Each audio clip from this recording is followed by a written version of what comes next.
And we will begin with roll call. Charles Blacklance. Here. Kevin Boyles. Here. Tom Hageland. Here. Ruth Kern. Ruth Nelson. Here. Bob Nystrom. Here.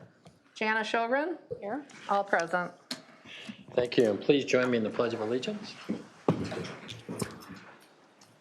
I pledge allegiance to the flag of the United States of America and to the republic for which it stands, one nation, under God, indivisible, with liberty and justice for all. And again, we will continue with our virtual meetings due to our governor's mandates and our restrictions here. Look for approval of our agenda as amended. The only thing that's been amended is a little bit of the verbiage on item 11, but otherwise everything is as presented in the board book. So moved. Second. Thank you. Motion by Director Nelson, second by Director Nystrom for approval. Any discussion? All in favor say aye. Aye. Opposed, same sign. Motion approved. Next up will be our oath of office. Superintendent Larson. All right, it's an honor tonight to be able to give the oath of office to all of you as we start the 2021 school year. I'm just going to, we'll all stay seated to start with, and I'll read through the oath of office, and then I'll ask everyone to stand and pledge and do the oath at the very bottom, and then I'll ask everyone to please sign their document, and then our next chair will sign off on all of the documents so that we have it in the school district archives. So the school board member oath of office. It is an honor that you were elected to guide the education of our community's children. As you recite the oath of office, you assume a tremendous responsibility as a director of our school district with the duties empowered by the Minnesota legislature.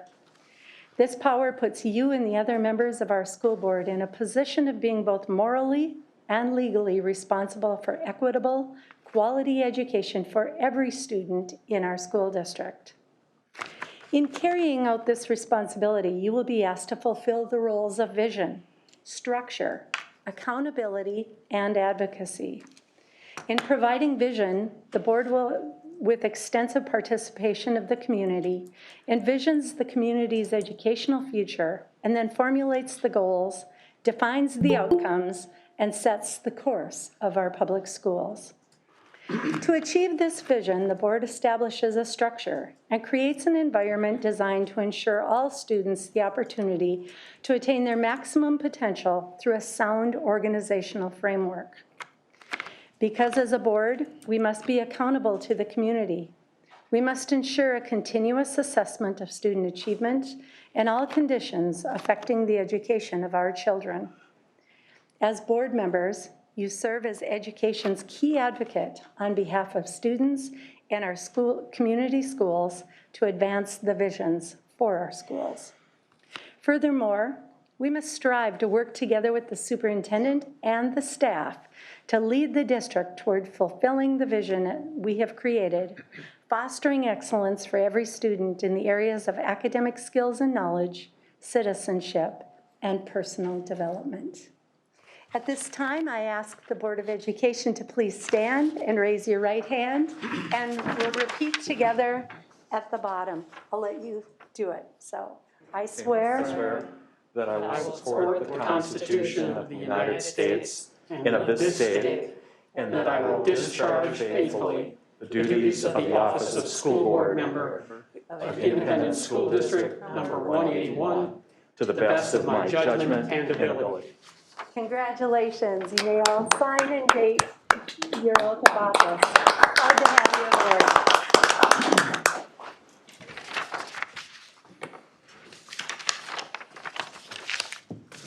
Great, thank you, and welcome to our new board members, Director Boyles, Director Shogren. Thank you for saying yes and for being elected in. We look forward to working with you.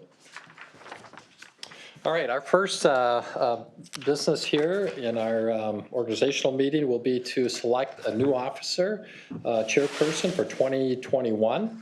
And with great pleasure and pride, I would like to nominate Director Bob Nystrom for chairperson.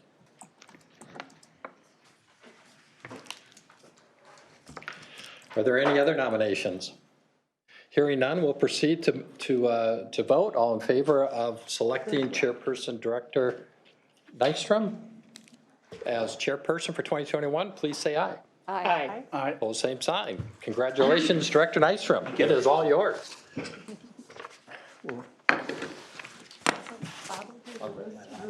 Okay.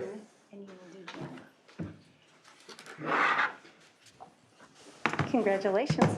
Thank you.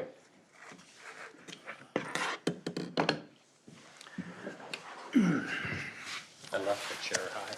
Oh, thanks, Tom. Oh, well, thank you to the board. Thank you for putting your trust in me to do this position. I just want to welcome first our two new board members, Kevin Boyles, Jana Sjogren. You're going to do a great job. You're well suited to serve. I also want to thank the people that were previously on the board that you're replacing. Reed Campbell and Sue Kern, they served the board well over the years, and we wish them well. This is the start of my 5th term on the board, and I can tell you that a lot has changed in those 16 years from when I first came on. And what I can say that hasn't changed is the fact that these are still kids just like you and I were when we attended. For Tom and I, we attended here in Brainerd, and really the kids today aren't any different than what they were back then. So we have that commitment to them, but also to do it with the constraints of a budget. That's the huge challenge that we have. And now, of course, we're also dealing with a pandemic. I also want to thank the staff for what they did last year. It was an incredible job. They still continue to do that. This is an extremely difficult environment to teach kids in, and we want to thank the staff. We also want to thank the parents for doing the best job that they can for those kids. So without further ado, I will ask for nominations for vice chair. Are you going to nominate? Oh, yes, I would like to nominate Director Nelson. Is there a second? I'll second that. Okay.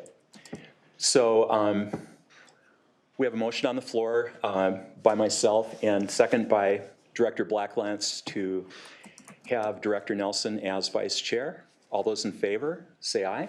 Aye. Aye. Opposed, same side. Congratulations. Thank you. We'll next move on to the clerk. Is there a motion from the floor? Yes, I would like to select Director Charles Blacklance as our next clerk. Is there a second? Second? Okay. We have a motion from Director Nelson, second from Director Sjogren, to nominate Charles Blacklance as the new clerk. Any discussion? All those in favor, say aye. Aye. Opposed, like sign. Motion passes. Congratulations. Next is our treasurer position. Is there a motion for our new treasurer? I'll move to nominate Jana Sjogren as treasurer. Is there a second? Second. Okay. Motion has been made by Director Blacklance, seconded by Director Nelson to nominate our new director, Sjogren, for the position of treasurer. All those in favor, say aye. Aye. Opposed, like sign. Motion passes unanimously. So congratulations, Director Sjogren. Okay, moving on. And remember, this is our reorganizational meeting, so we're just going to go over that business for now. You see item 8 there. We have put all of the financial responsibilities that the district has all in one. And if you want to look at that and just see if you have any questions, it's pretty straightforward. I move to approve line item number 8 as presented. I will second that. Okay. We have a motion by Director Hegland, second by Director Boyles, to approve The designation of official depository, authorization of the use of facsimile signatures, authorization of the superintendent of schools or the director of business services to invest surplus funds, and to also authorize the superintendent and the director of business services to approve and confirm grants. Is there any discussion on this motion? May I add one piece? Please. With putting this all together, you are also approving that you're asking the leadership of the school district to now begin looking at the financial condition of the school district for the coming school year. And so we will begin the financial work this winter. So, Okay. and because there's a resolution, there will need to be a roll call. Okay. So Janet? Kevin Boyles, Aye. Tom Hageland, Aye.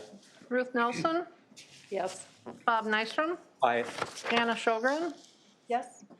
Charles Blacklance, Yes. all in favor. Thank you. Motion passes unanimously. Next is our approval of the designation of the official newspaper. We are recommending to designate the Brainerd Dispatch as the official newspaper for the Brainerd School Board business for 2021 as per negotiated agreement. I'll move the designation of the Brainerd Dispatch as our official newspaper. I'll second. Okay. We have a first from Director Nelson and a second from Director Blacklance to designate the Brainerd Dispatch as our official newspaper. Is there any discussion? Hearing none, all those in favor say aye. Aye. Pose like sign. Motion passes unanimously. Next, we will look at the approval of the official school district legal representation. This has been Rupp, Anderson, Squires, and Walsberger in the past, and we're recommending that we approve them for 2021. Is there a motion? So moved. Second. We have a first from Director Blacklance and a second from Director Hageland to approve our school district legal representation for 2021. Is there any discussion? I'd like to add one other comment that we do have Rupp, Anderson, Squires, and Wellsberger as our primary legal counsel, but please also note that it does say, if needed, that we can retain other legal counsel at their discretion to the extent necessary to ensure the school district has adequate legal representation for matters requiring specific and unique expertise. And with the building project and such, sometimes that's a really important piece to note because we use a different law firm that has expertise in the building project. And so I just wanted to make sure that you were aware that you did leave that authority as well. Okay, Thanks. thank you. Hearing no discussion, we'll vote. All those in favor, say aye. It's a resolution. Oh, I'm sorry. So Tom Hageland, Yes. Ruth Nelson, Yes. Bob Nystrom, Yes. Jana Shogren, Yes. Charles Blacklance, Yes. Kevin Boyles, Yes. all in favor. Thank you. Number 12 is the approval of board members' rights to employment as outlined by MSBA. You skipped 11. Skipped one. Number 11. We skipped number 11. I was trying to miss that one. No, I'm just kidding. Number 11 is the approval of the 2021 Board of Education compensation. I am recommending that the compensation will remain at $4,200 per year. This has been the same compensation that this board has had since 1986. It's never been raised from that point. And I think with everything that's going on with the pandemic and our budgetary issues, that I have to recommend that we keep it the same. But we can do the motion and then discuss if anyone has any other ideas. I'll move that our compensation remains at $4,200 per year. I'll second. Okay. We have a motion by Director Nelson to approve the 2021 Board of Education compensation at $4,200. The second was by Director Boyles. Is there any discussion? Yes. I would just like to say that I believe moving forward as the board, that this is an area that we strongly look at. I would suggest that moving forward beyond this year, we look at consistently throttling this back in terms of board compensation, and have a robust conversation about it, and most importantly, remain transparent to our community over this particular matter. Okay, thank you. Anyone else? Okay, hearing none, we'll vote on the, is this a resolution? No, okay. We'll vote on this then. All those in favor say aye. Aye. Opposed, like sign. Motion passes. Next, we have the approval of board members' rights to employment as outlined by MSBA. And hopefully you've all been able to read this before you came. It's a standard procedure that we approve this each year. And this is outlined by MSBA. And basically what it's saying for you is that if you can have up to $8,000 of additional employment within the school district as a school board member. So if you tend to sell tickets or referee a game or coach or something, you can make up to $8,000, and that is the acceptable amount within the law. Okay, thank you. Yep. Move to approve. Okay. Okay, we have a motion by Director Hegland, second by Director Blacklance to approve the board members' rights to employment. Any discussion? Hearing none, all those in favor, say aye. Aye. Opposed, like sign. Motion passes unanimously. Next, we have to readopt the school board policies that were previously adopted by the board. And it would be my recommendation that we do this. I'll move to readopt school board policies previously adopted. Okay. Okay. We have a motion by Director Blacklance, second by Director Sjogren, to readopt the school board policies. Any discussion? Hearing none, all those in favor say aye. Aye. Opposed, like sign. Motion passes.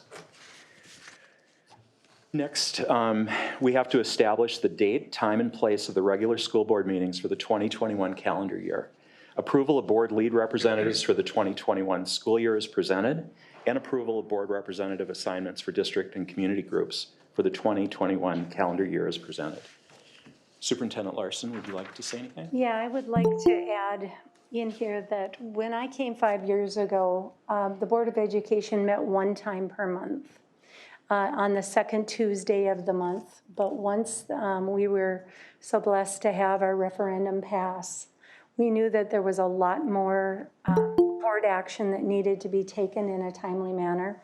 And so we have been having 2 meetings per month the last couple of years. It was my recommendation when I met with both Chair Hagelin and now Chair Nystrom that I believe that we need to keep 2 meetings per month for the coming school year. And then the next year, as we're getting closer to winding down the referendum and such, the board can decide if they like the 2 meetings per month or if you'd like to go back to the 1 meeting. But for this year, I would recommend 2 meetings per month, except in the month of July and December. We traditionally have 1 meeting during those months unless a special board meeting is called. So. And in your board packet, you were able to see the dates, but also your assignments. Is there any questions or concerns before we vote on this? Okay. Then I'll ask for a motion to accept this. So moved. Second. Okay, we have a motion by Director Nelson, second by Director Blacklance, establishing the dates and times and place of the school board meetings for the 21 calendar year. Any discussion? All those in favor say aye. Aye. Opposed, like sign. Motion passes unanimously. Yeah, before we close this meeting, I just want to say to our new directors, we have to do this every year. You'd think that it would just flow into the next year, but by statute, we have to readopt all of this. Right. So I'll take a motion to adjourn. So I move to adjourn. Okay. Second? Motion by Director Blacklant, second by Director Hagelin to adjourn the reorganizational meeting. All those in favor say aye. Aye. Opposed, like sign. Motion passes. And we will re-adjourn at 6 p.m. for our regular business meeting. When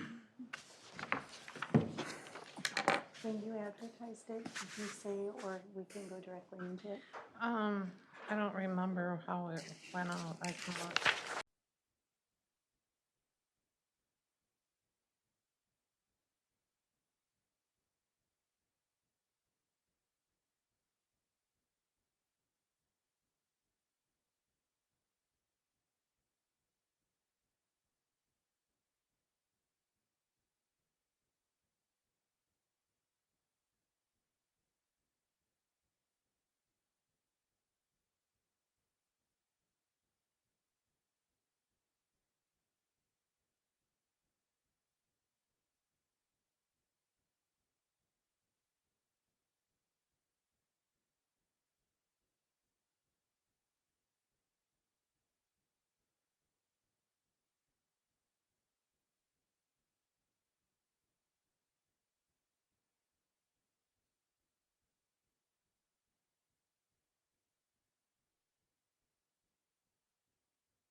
Okay. I would like to call, get your attention there.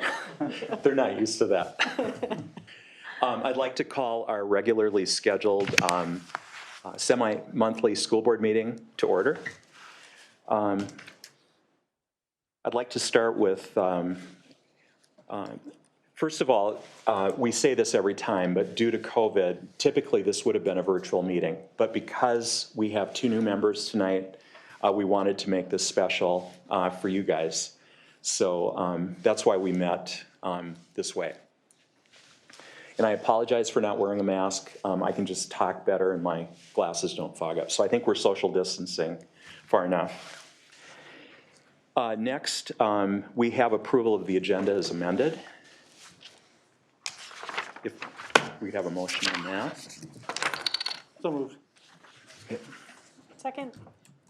Okay, we have a motion by Director Blacklant, seconded by Director Sjogren for the approval of the agenda as amended. Is there any discussion? All those in favor, say aye. Aye. Opposed, like sign. Motion passes. Next. Corey is online. Oh, she is online. Yeah. Oh, great. Okay. Next is our public input, and this is via the communications at isd181.org. And we have Director Reynolds to tell us if there's any communication. There is not any communication for the board. Okay. Thank you, Corey. Next, we will move to the consent calendar and presentation of additional bills for payment. Approval of the minutes. Number 5. Oh, That's okay. this will get better.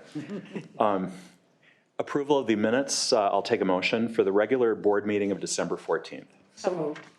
Second. We have a motion by Director Nelson, second by Director Blacklance, to approve the minutes from the December 14th meeting. All those in favor, say aye. Aye. Opposed, like sign. Motion passes. Next, we will go to consent calendar and presentation of the additional bills for payment. I hope that you have all looked over the consent calendar. If you have any questions, otherwise I will take a motion. So moved. Second. Motion by Director Hagelin, second by Director Blacklance for approval of the consent calendar. Is there any discussion? Hearing none, all those in favor? Aye. Aye. All those opposed, like sign. Motion passes unanimously. Next, we're going to have our presentation of our COVID-19 update for ISD 181. Directors Bennett and Hahn are here to present. And Should- Superintendent Larson. Yep.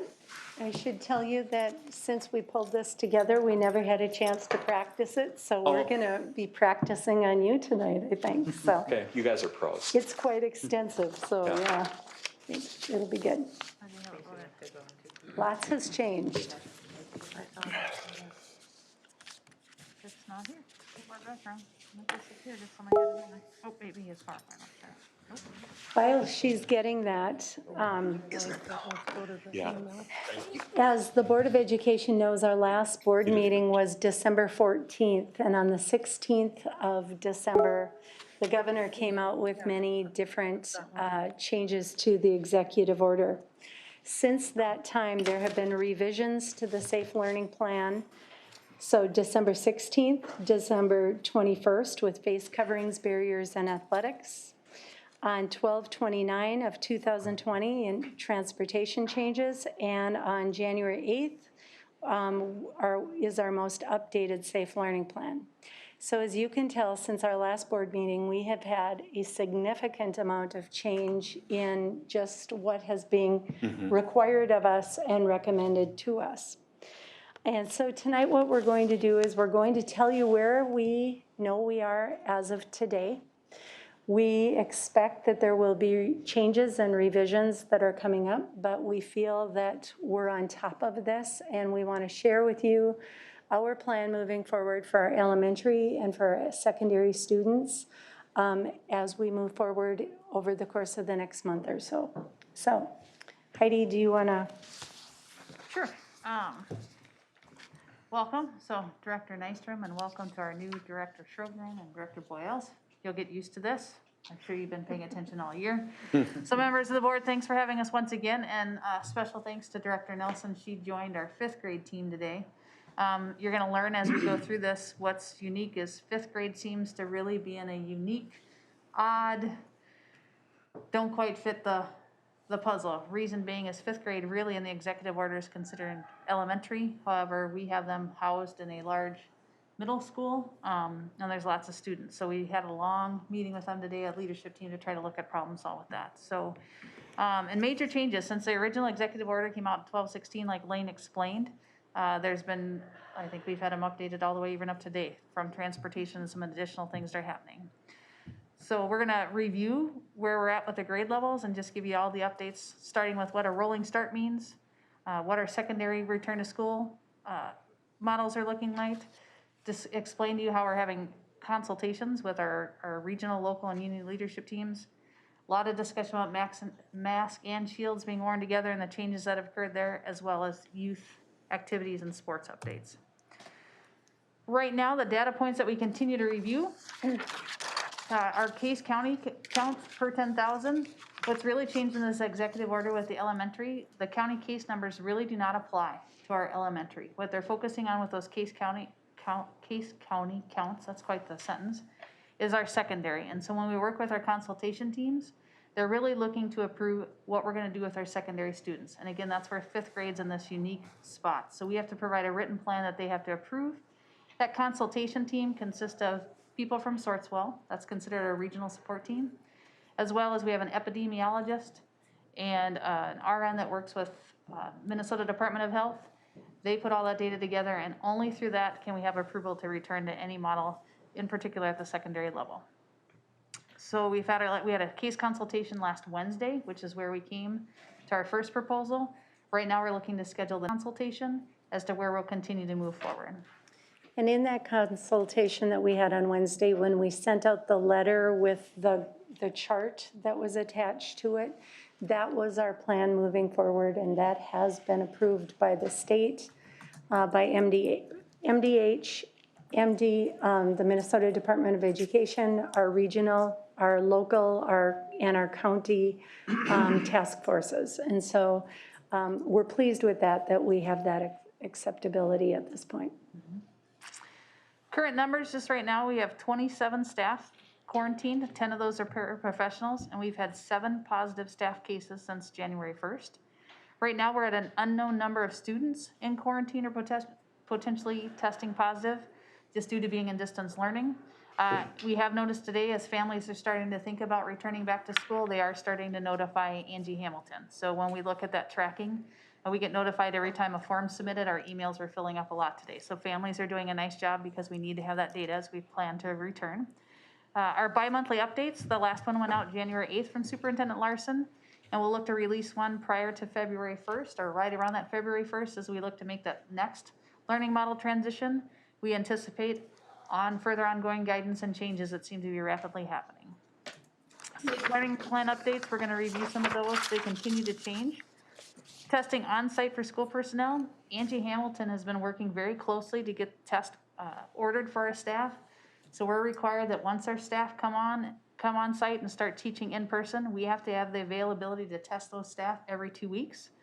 The only people being able to take that test are staff that are directly teaching, so it means like the principal and the clerical staff, they're not in that loop for that testing. It's the teachers that are right and the pairs that are right with those staff. So Angie has gone ahead and ordered, so we'll be set for that first stage of our return to learning for early childhood through 2nd grade. And the vaccination, we're getting lots of questions about vaccination, the vaccination schedule. We've been assured by Crow Wing County Public Health that once they get the vaccines, they know what they're gonna do. They're waiting for vaccines. And so we are a county seat. That's the other thing we have to remember about Crow Wing. So there's lots of things happening with long-term care, the hospitals, medical facilities. They're starting to get to EMS. The initial guidance that they gave is potentially the end of March, first part of April is where they think there's gonna be enough here to vaccinate staff, but they are trying to move forward as quickly as possible. Angie Hamilton did receive a request from Crow Wing County Public Health that as they start to do some of these larger clinics, the vaccine that's come in must it's only good for 6 hours. So if they don't use it within those 6 hours, they have to destroy that. So they're trying to say teachers might be, so educational staff might be some of those staff who can quickly get to one of the sites where that's happening. So they're looking to see if they can step some things up as they roll those out. So lots still coming, no definite plans about vaccination at this time. This is really nice to see. This is the chart we've continually reviewed. So this is our county case count trend. When we went into full-time distance learning right before Thanksgiving, that's when we were starting to peak over 200. Right now, we're in the 30s. As a matter of fact, posting this week, we're going to be at 28.65. We haven't seen that number that low for a while. However, you're going to notice that they're projecting then going into next week. The week after that, we're going to see an uptick to 35. This is what they anticipate is that holiday gathering piece. So we anticipated that uptick.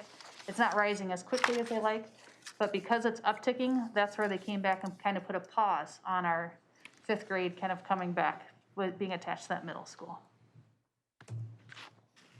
This is what they're looking like. And again, this case count per 10,000 now is only really applicable to our secondary students. At this time, they're not looking for that approval from elementary. They're very confident about the low transmission rate, and our school data accurately reflects that too. So when you look at positive cases amongst elementary students and just at staff, they're not seeing a student to staff transmission or staff to students. So it's very minimal. So that's the change that came out in the latest planning. So just to be clear, you mean through 5th grade, correct? Yeah, see, and this is again where 5th grade fits in that elementary. However, in Brainerd, we have them in a very large middle school. And so originally last Wednesday, when we had the first consultation, they were feeling pretty confident about 5th grade should be in person. That should be fine. Then they kind of paused. So it was 7:25 last Thursday. That's when I got the next email saying, you know, we want to just pause you a little bit with your 5th grade right now because we want to see what that county number is going to do. Because if we start to see an uptick, that makes us a little bit hesitant knowing the large setting they're in. And the other piece that came in is, you know, we were in that hybrid model and we were putting half of those students in the cafeteria, kind of in a learning center. That's 250 students. And if you look at the guidance too, they're recommending indoor, if you're having a gathering no larger than 150, 25% capacity, whichever less. That puts them in a unique, as we sat there with them. So they are very much looking at how can they create a hybrid model and meet the hybrid guidelines. Hybrid meaning 50% capacity, that social distancing, and still they're going to try to get kids in. Like they're trying to bring them all in. They have to just basically recreate everything they're doing. So that's why they have a leadership team working diligently right now.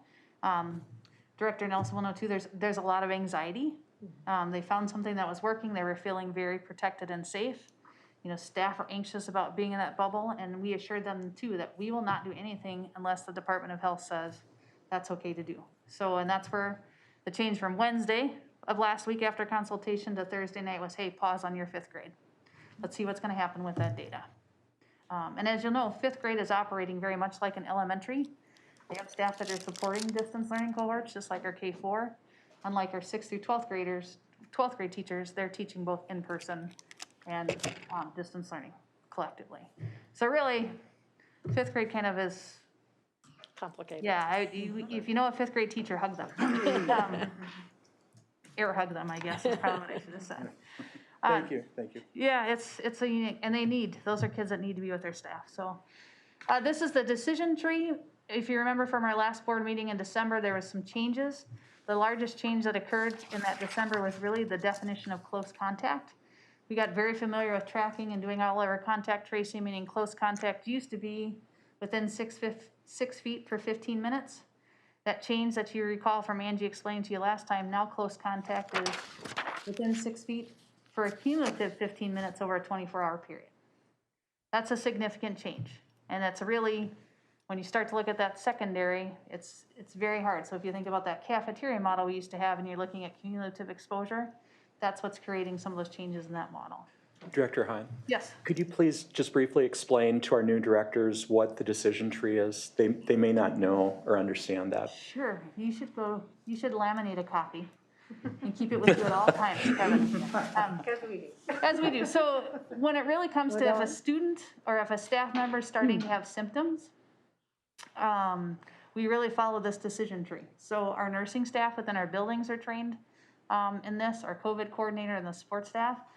So they start to, once a symptom is described, they start to follow the decision tree. And based on that, that's where they might recommend that a student's going to have to go home quarantine, what happens if there's a positive member in the household. They really follow these steps through the decision tree, and through our whole process in the district and supporting students and families, we have relied on this. We have not made any independent decision on what to recommend outside of this. And so that change about close contact is significant. There's been another change as of December 21st. So if there's symptoms within the household, they're requiring that they stay home, and siblings must quarantine when there's a positive or symptomatic person, where it used to be if they isolate. Really, when the positive's happening within the household, you're seeing it become more restrictive. And they did shorten, and Angie Hamilton explained that last time about we adopted the CDC guidelines about the 7-day and the 10-day compared to the 14-day. However, if there's a positive case within the household, the 14-day starts to apply. So If you remember at the December 14th meeting, we had a decision tree similar to this with pink stars all over it.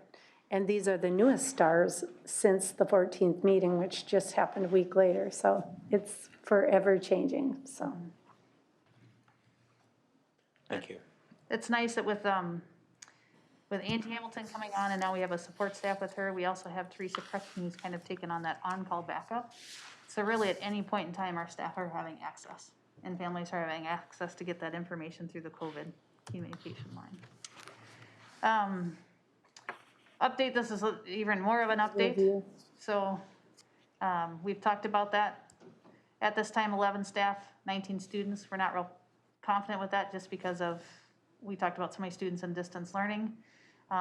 In that distance learning, we're not necessarily receiving all the information when we had them under our care. Parents can attest, sometimes they're receiving 2 or 3 phone calls just to make sure we had all of our cross-referencing information available. Staff cases, 7 staff, 3 students since the start of 1-1. And right now it's still our paraprofessional unit that's most affected.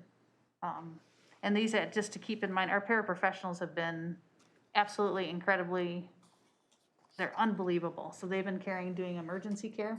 So they've been on site, hands-on with our kids, and that's, I anticipate just with some of the things they're doing that might be leading to a higher level with our paraprofessionals. So I'm going to take the next one, and it's on the 16th of December, when the new order was given, there were a lot of changes that were made, particularly in the elementary school. And what they told us is that they have found that the virus itself does not transmit the same way with little children 10 years and under as it does for kids that are older.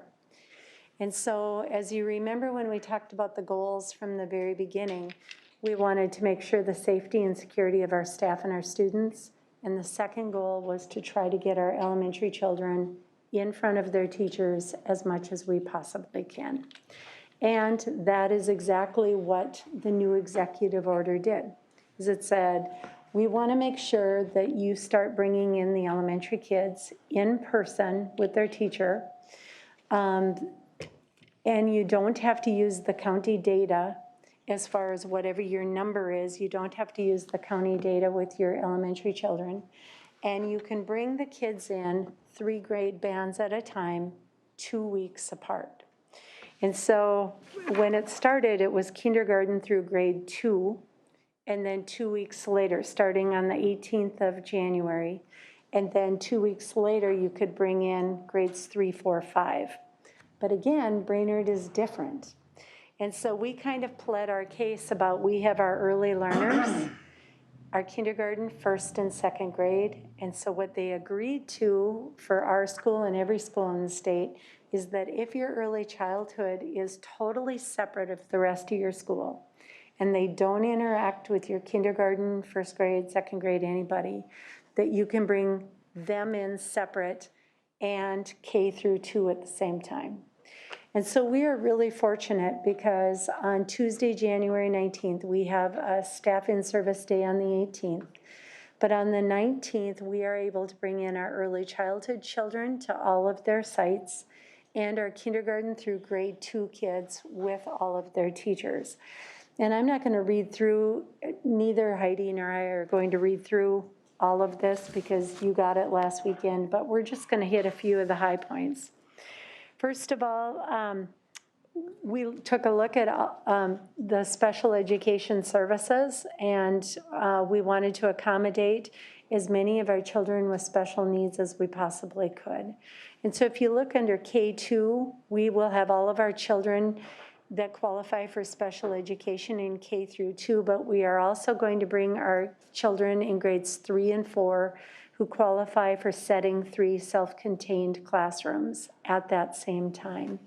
We believe that our facilities, as outlined on this document, will allow for us to have really good social distancing within the classroom. Our teachers have the ability to have the double masks if they so choose. It's recommended. At one time it was required, now it's recommended. And we also have shields available for our teachers if they choose to have them between themselves and the student, like if they're in a small reading group or something, to protect themselves as well. If you look under mitigation strategies, these are all the strategies that are being required of us in order to bring our children back. And we believe at every grade level, K2, that we are able to meet the mitigation strategies within the facilities. Once again, we can really thank our public for their commitment to our building projects, because the extra spaces that we have in so many of these facilities right now has just been a godsend to us as far as meeting the needs of our children and our staff and keeping them safe. Also, some important dates. All of these kids, the teachers will have this Thursday and Friday. We're allowed up to 5 days anytime you change your learning model. And we felt that we could do it with 2 days to have our teachers prepared to bring our children back to full site on learning. So this Thursday and Friday, there will be staff development. And then Monday, as we talked about before, we already had that on our calendar as a staff in service day with prescribed staff development already on the calendar. The day must remain a modified day, so it's still a shortened day, because as Assistant Superintendent Hahn said, these teachers still have to teach distance learning on top of in-person learning with the different cohorts. And so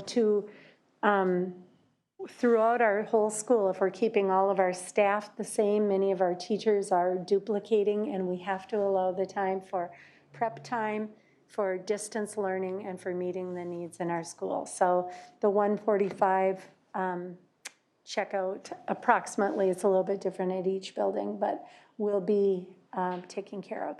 If, for instance, here, emergency care will still be available for students in grades 3 through 8. I do want you to know, as talked about, that once the teachers are in person with these children, so all of the teachers in this group, they will be eligible for testing every 2 weeks to make sure that they can take a self-test and see if they have COVID or not. But that does not align for emergency care.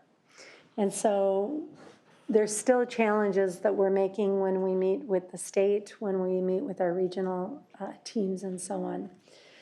If you go to the next screen, excuse me, then 2 weeks later we can bring back the next 3 grade levels per building.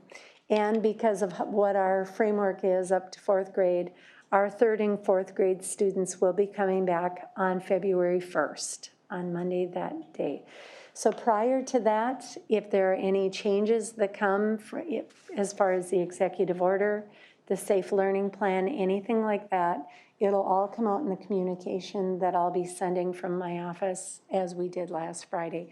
We're looking at the 22nd of January for the next one, but we want to see if there are changes and it looks like they're going to happen the following Monday, then we want to wait and give the most current information that we can. But this basically touches on the same things that we talked about with K2, only now we're able to add 2 more grade levels to our elementary.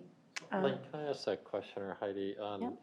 So earlier there was the discussion about the order says it's elementary, it goes through 5th grade. And whatever organization said they want to pause us bringing back fifth grade, is that statewide or is that just our district? That's the Department of Health with our district. And it's So, not to pause them totally, it's just full-time. It's whether we can do hybrid or full-time. They're gonna come in, Sure. but yet to be determined, like we had, when we had our consultation, we were presenting that we wanted in-person learning based on what was outlined. So we had to submit a written plan. They were feeling comfortable with that. But then when it came to fifth grade, they're kind of in that bubble. There's some kids that get older than 10, they're in a larger setting. That's where Forest View is very unique because we can almost isolate grade from grade. So that's where they said it is a unique building. So when you look through 6th through 8, because they're not cross grade leveling and they're also in teams unlike the high school. So they just wanted to pause to see where that was at.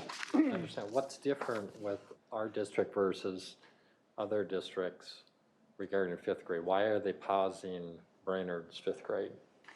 The size, number one. And they recommend because we've been in full distance. Again, fifth grade's kind of that bubble group, so it's not like it's in an elementary building itself where the slow roll in. It's that, and in our hybrid model, we've had them in a larger learning cohort.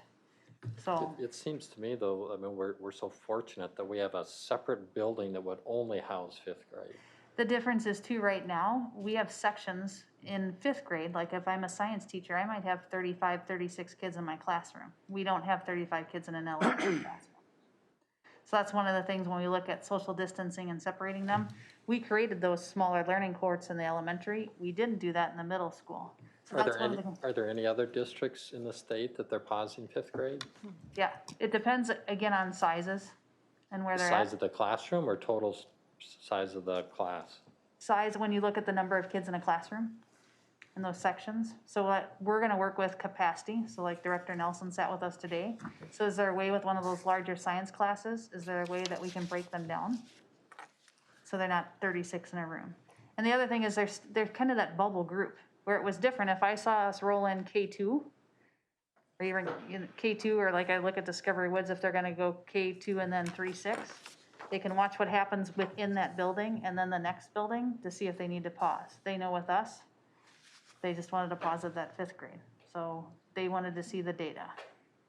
I think a lot of the elementaries are K-5 across Minnesota, so that's kind of where we got a little bit tagged, because we're different than a lot of other districts, and also they will then be in the same building with kids that do have higher transmission rates. So they're kind of looking at it as, do we look at fifth graders as part of the middle school, secondary bubble versus elementary, because they're also gonna be with students that are over the age of 10. Yeah, I guess it just still doesn't make any sense to me. I mean, if we were blessed to have a separate building for every grade level, you would think that'd be one of the safest things. And it seems like they're tagging us, we have a separate building, only fifth grade would be in there. They're gonna come before 6th and 7th and 8th, right? I'm not understanding why, if anything, it would be more open because it's only that grade level. Yeah. Well, that is only for 2 weeks. Yeah, it's just. That's only for 2 weeks, and then 6th, 7th, and 8th will be there. And that's why they said, let's start with your first roll in and see what happens. And then as that goes, look at your data. That's why they paused. And the biggest thing too is looking, our class sizes overall in the middle school are large. And so being able to break apart class sizes of 35 and 36, they're concerned about that. And for sure, our hybrid model we had in place, we cannot put kids in a learning center like we did. Yeah. But I think the teachers want the kids to be there every day in fifth grade. They want them to come every day. So that's, if they can make it work, they're gonna make it work. That's what they're trying to figure out. How can they create a hybrid model where all the kids are there, similar like to what the elementaries are doing? Yeah. The nice thing is they have time to do that. If we can show that we're gonna have additional mitigation strategies, we can continue to push that through. And I can tell you too, I mean, Superintendent Larson and myself had a long, nice conversation with Commissioner Mueller, because the only person who can provide an exception outside of your consultation team is the Department of Ed.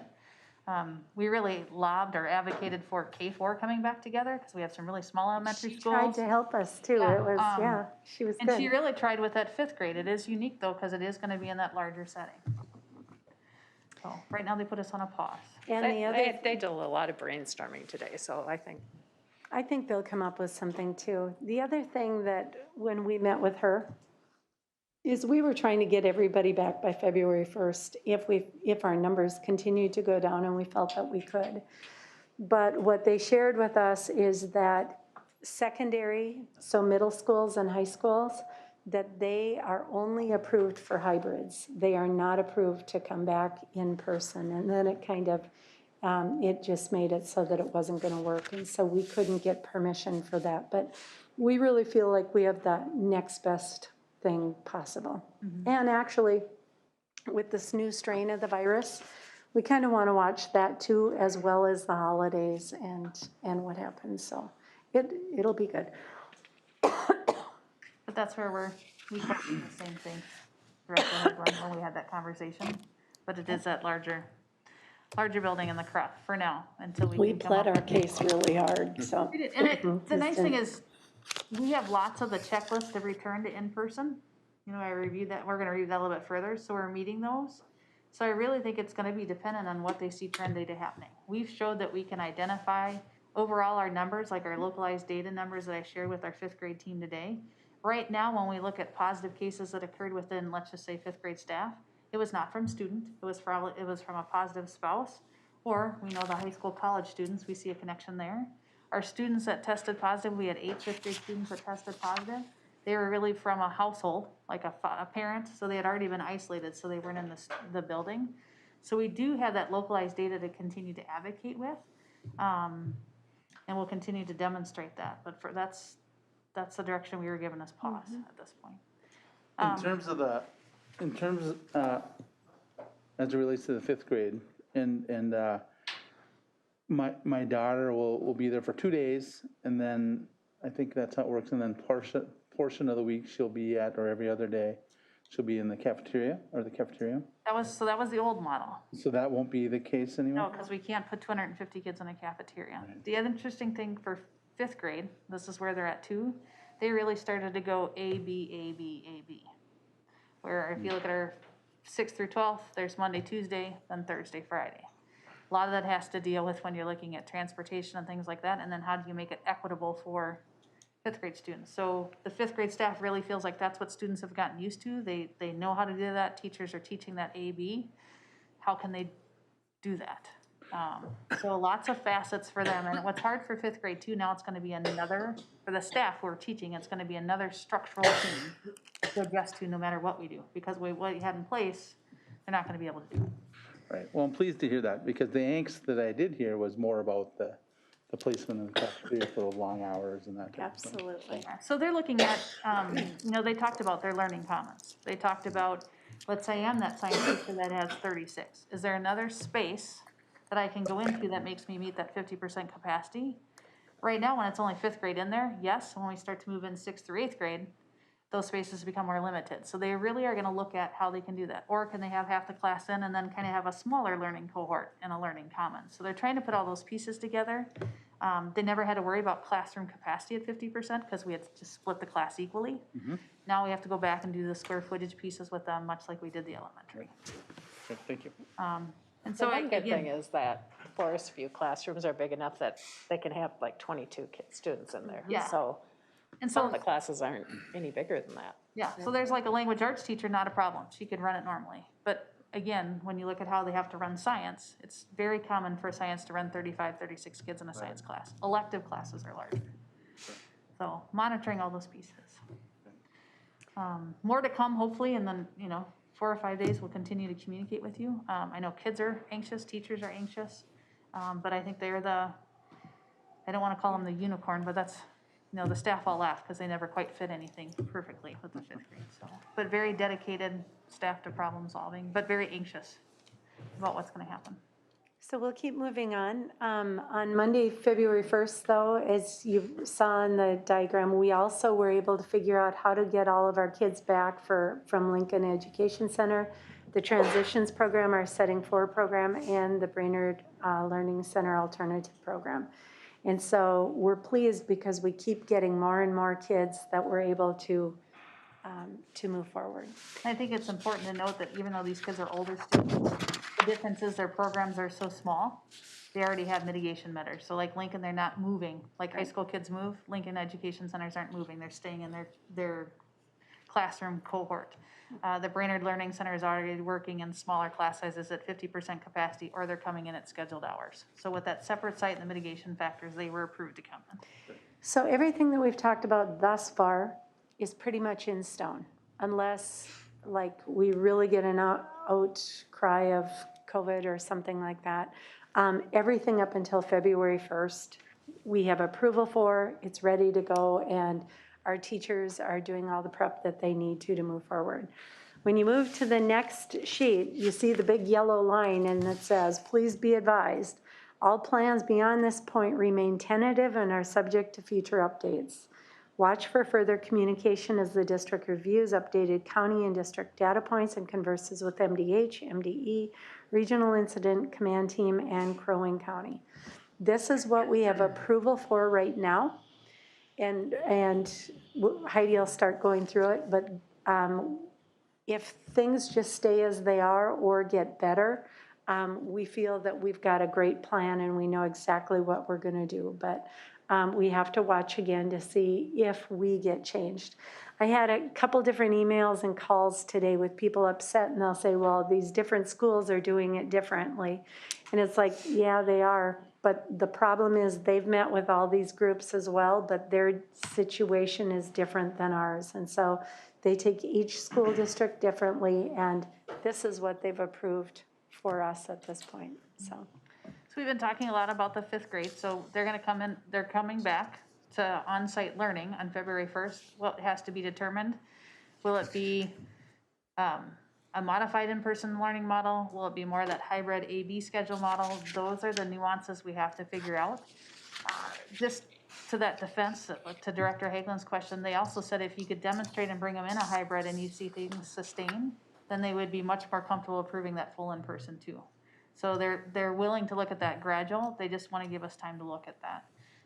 But again, lots of work for 5th grade teachers, unfortunately. And the hard part too, then they'll have those, just so you know too, the executive order talks about when we look at these planning days for staff, if you're coming from distance to in-person or hybrid, we have to give teachers a minimum of 2 days to prepare to make that shift. So when you're starting to see, because we've had some staff say, you know, I'm ready for a day. The executive order says 2 days. So that's why you're gonna see. So when we look at 5th grade, their no distance learning will occur on the 28th of January and the 29th of January. Those will be those 2 days to prepare to bring students in on February 1st. Difference too, then all of our 6th through 12th grade students and our transition students that are in those setting 3 programs, much like you saw the 3-4 coming in with the K2 class, they'll be returning on February 1st. So special education teachers are reaching out to those students and families. 6th through 8th grade, again, this is where we're just pausing, and this is where all of our county numbers are gonna apply, and they're gonna be more stringent with those. And then we have to really look at our localized data that's happening within our school setting, within our school district. Really, we need to see those numbers start to drop below 30. If we go back to that original, they need to be in the 10s and 20s in order for us to consider bringing students back in even to that hybrid model with the on-site pieces. So lots more to come with 6-8. Our tentative though is February 16th. For sure we'll come back in the hybrid piece, and then we'll have to look from data there about when we can move to full in-person. And the same with the 9-12. Interesting, we had a little grace at the high school level with the hybrid model, one because of the data. MDH also noticed when we did have a cluster outbreak, the district responded very well. So thank you again for having COVID coordination and means and ways to respond. They gave us credit for 2 buildings. We have a south campus and a north campus. And so even when we were very transparent with construction and what's happening, and they're like, well, you have 2 sites, what can you do? This is though the highest area of concern when you work with the Department of Health. So if you think about the high schooler schedule, you know, first hour I'm here, second hour I'm here, third hour, and 9th through 12th graders intermingle a lot. It's not like we're just doing like Forest View, that's where there's more grace because it's 5th, 6th, 7th, 8th. The high school, there's a lot of commingling. We demonstrated great response in the hybrid model, so they were very supportive of the model we had in place before full distance. We also noted to them the only reason we went into full distance was staffing. It was an adult issue. We had more adults testing positive and more adults having to quarantine than it being a student issue or a within school transmission issue. Any questions about those two? So 9-12 is going to be able to return as a group.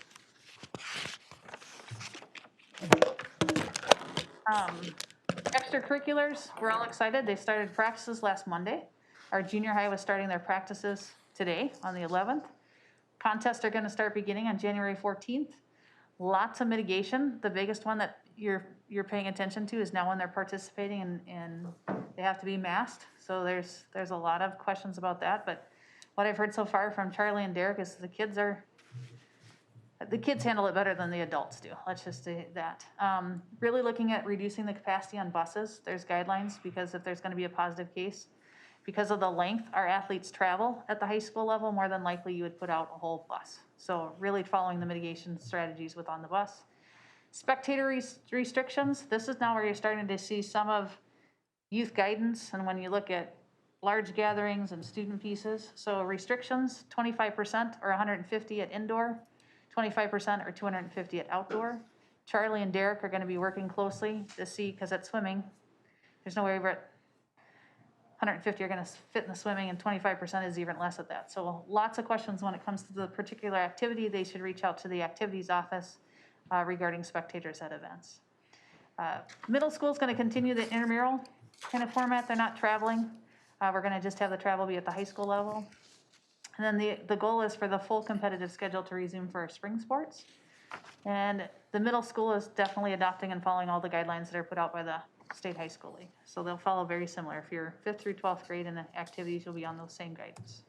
Heidi, may I just add the mask mandate? That is not something that we have ordered. That is something from the state, correct? Because we've had a lot of questions about that. Yep. We do too. We get a lot of people upset about that, and there's nothing we can do because it is a state mandate. The state mandate. And again, talk to Charlie and the coaches. Right now, kids are excited to be back doing activities. So if it means putting the mask on, they put their mask on and they're doing what they need to do. Coaches are also very much like, if you think about the buses, this is the same thing when we do classrooms, seating charts, where you're sitting, all those things, you're doing the exact same thing. They're not allowing any of those crossovers. So talking to other people on the bus, you only get to stay in your areas. So when we look at, this is the required checklist that we have to do in-person or hybrid learning. The nice thing is if you read everything on that checklist, we've had that in place since the beginning of the school year. So I feel very proud of what Brainerd's done and how we followed the MDH and MDE guidelines. So that makes it much easier as we continue to advocate in our consultation sessions to continue to bring our students back in. Our mitigation strategies, what's been nice, and Reed will tell you, we now have all of the equipment to do disinfection in the high. We were doing a lot of it by hand. Now we have the sprayers that can go into classrooms at the end of the day, much like the airplane. So much more efficient for our staff. So doing those. Right now we haven't had kids in buildings. We haven't had to do a lot of that. Now they're starting to ramp all of that back up. But we meet or exceed the mitigation strategies and disinfectant requirements that we've had. We've talked testing and we've talked the vaccine. So those are our safety pieces. Heidi, who will do that testing? Will it be the nurses? Right, and we're developing that plan because they actually say we have to have a 3-layer backup plan. So there have to be 3 people on site, but we have a nurse in every building that'll have that available. And then when you look at who's gonna be the next person, so they're working with that. Really, it's voluntary for the staff. It's gonna be the saliva test. So I can voluntarily go in, take one. So really more the job is not gonna be administering, is it's gonna be marking, checking out, mailing in for that. But that's gonna be the next layer, is then what happens when a positive one comes back and how do you deal with all that stuff, so. And where again, where will the budget for that be, for the testing? Or what, is there a? That's, Do you want me to talk about that? and that's Angie talking from the heavens, by the way. Angie gave us Sorry. Sorry. So that's actually funded by the state, and it was part of the last executive order of the requirement of the testing. And so it's all going to be funded by the state. It's all voluntary, and staff can choose to participate each time or as many times as they want. Thank you, thank you. Yeah, once every 2 weeks though. And That's as if kinda- you see with the vaccine too, it still is saying that March, April. And so we keep pushing that one really hard to try to get our teachers and everyone vaccinated faster if possible. I'm going to go through the next one really quickly. Again, there will be a bi-monthly update towards the end of this month, probably the 22nd or right around that area. The second update will come up. I continue to work on the state learning model transition group with MDE, MDH, MASA, and so on. And we meet again tomorrow. So we meet weekly with the Commissioner of Education and the Department of Health. We continue also to meet with our regional teams and on a weekly basis to collect data and get permissions from MDH. And as I said on this last page, just please be advised that there will still be changes. Probably tomorrow we'll get some changes, but we're pretty certain that up till February 1st, we know exactly what we're doing. We think we have a great plan as far as starting again on the 16th of February with our high school kids. Again, we're going to be watching everything really carefully because of their age, their involvement now with athletics and everything as well. And we will just continue to keep the Board of Education updated, and we'll update you at each board meeting and until COVID is gone. So that's all that we have. Are there any further questions or any comments that anybody would like to make? Okay. I would just like to reiterate to the staff what a great job that they've done. And I want to thank Angie and Heidi and Lane and everyone involved at the administrative level for everything they've done. Yeah. I know this has been a very hard time, and we thank you for all the extra effort that you've done. Yep, thank you. Thank you. And I want to reiterate too, I know that there's a lot of parents that get really frustrated because their kids just want to go back to school and the teachers just want their kids. But we really are tied with some guidelines, and as soon as we can get our kids back with their teachers, they'll be there. And so trust us, we want that as well. So I'm convinced it'll happen before we're done. yeah, It's gonna cross happen. our fingers. So that's all we have tonight. Thank you. Next, we'll start the new business part of the meeting. It's the presentation of Blueprint 181 project update. And Damian Williams should be online. I am. Good evening. Good evening. Is he controlling that now? Okay, I'm gonna get off there then. I'm going to share my screen. And I'm going to present.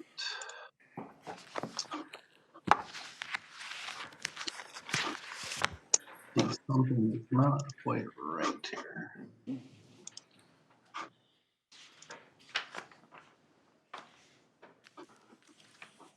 Bear with me one more second. Technology is starting to beat me up a little bit.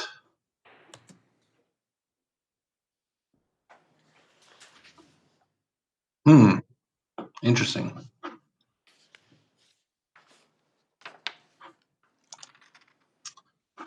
We'll try one more time.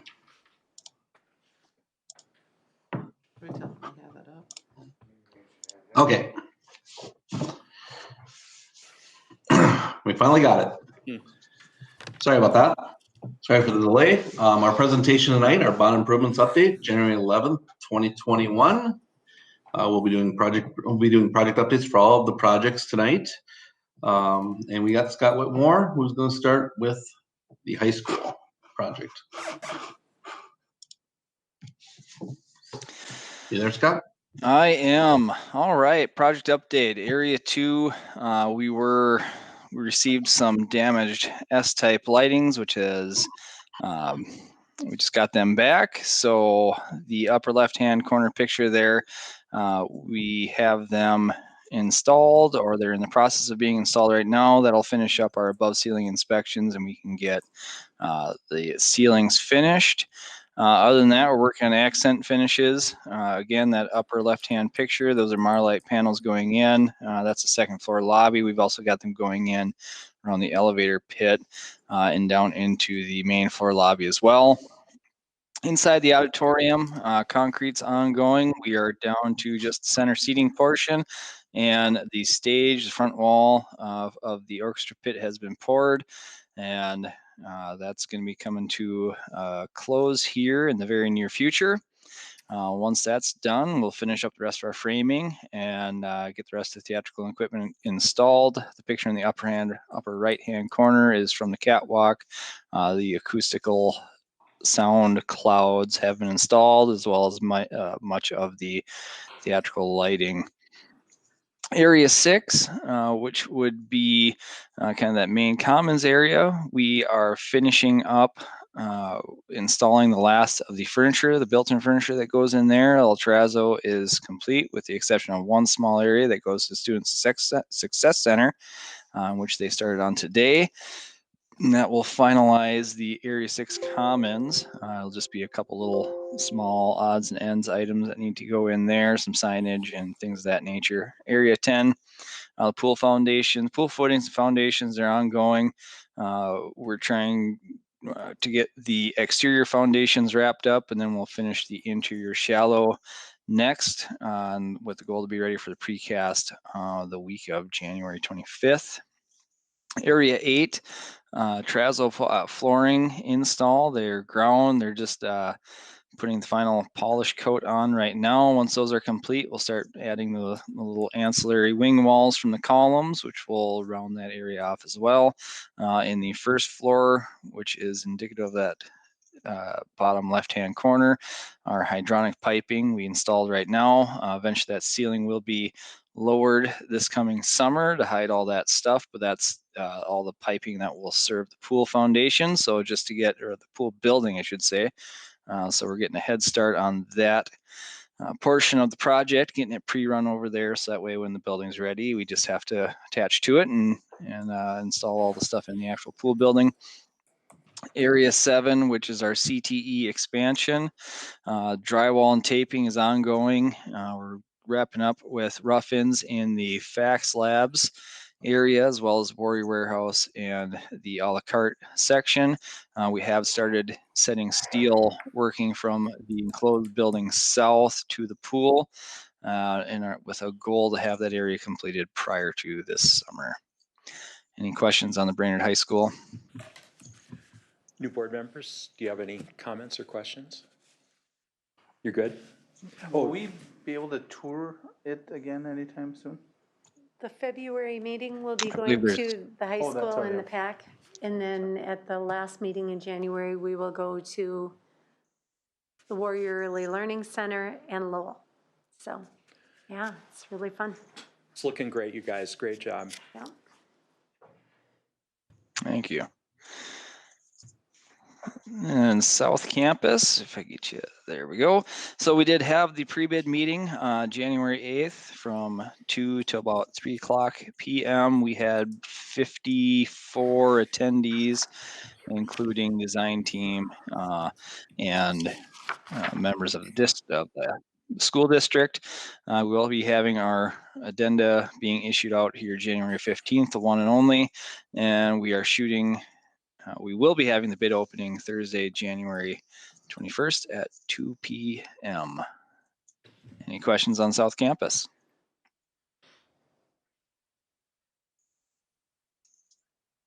Okay. It is great we do have a lot of interest in that project. So I think we're going to see some really, really good bidding and a lot of hard efforts there from Scott Whitmore and his team. So it's great to see all the progress. And Thank you, we'll get Scott. an invite You're so welcome. we can watch the bid opening remotely, correct? Yep, you'll get an invite so you can all watch the bid opening. And they'll get you the sheets ahead of time, right, guys? You bet. All right, so they know what kind of dollars we're looking for. I can't believe 54 The Wave One people Elementary came and Schools. watched. It's amazing. Well, yeah, 54 attended the pre-bid, which was quite a few people, and we will be having an open house for contractors to tour both tomorrow and the 19th, and I've done a number of contractor tours already. Why do you think there's so much A lot of interest in this project? You read in the paper that everyone's busy, but that's a lot of people that are interested in bidding.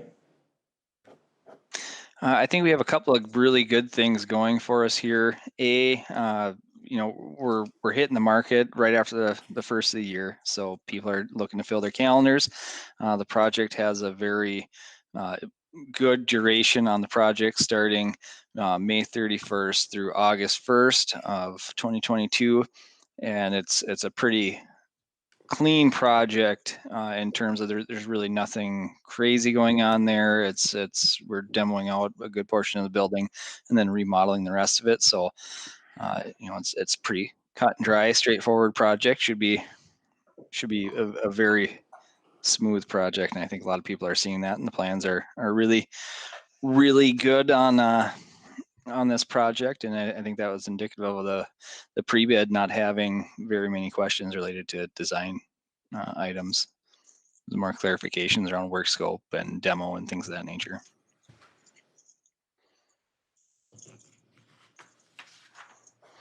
Great. It is a large project too, so you know, it's a nice project. It is very attractive to a lot of contractors, and again, we're going to get a lot of good bidding.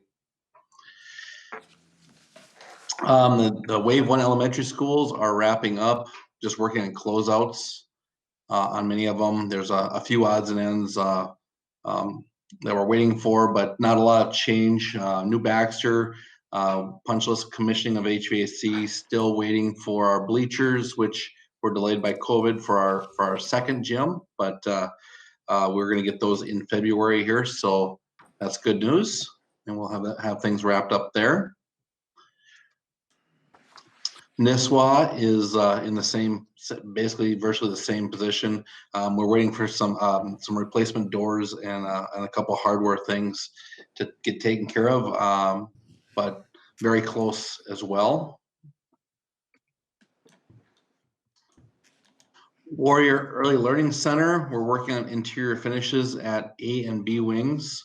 Drywall finishes are being installed at the center hub. Mechanical and electrical trim is being installed, and then the kitchen finishes, which is FRP, quarry and the quarry tile, and the acoustic ceilings are being installed. Project is slated for a February 1st finish.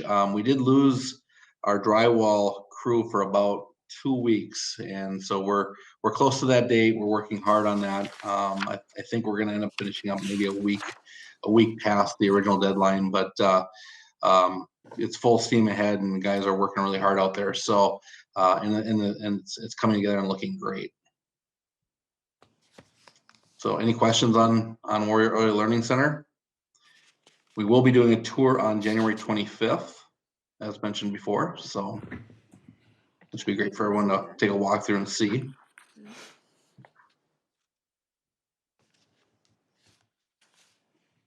Okay.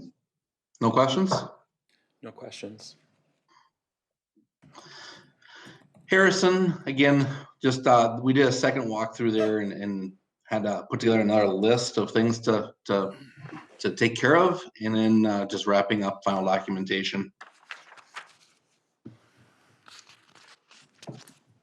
Garfield is kind of in the calm before the storm again. We got a lot of work coming up. I'm working on wrapping up some Wave 1 items, or I'll call it first phase items. We have phase 2 coming along here. We're getting ready for basically making sure we can have all of our materials when we need them, and then we're doing some schedule reviews. We're also, the gym is almost, the design's almost complete, and we'll be sending out the proposal request to get pricing for that, for the gym expansion, so that's exciting as well.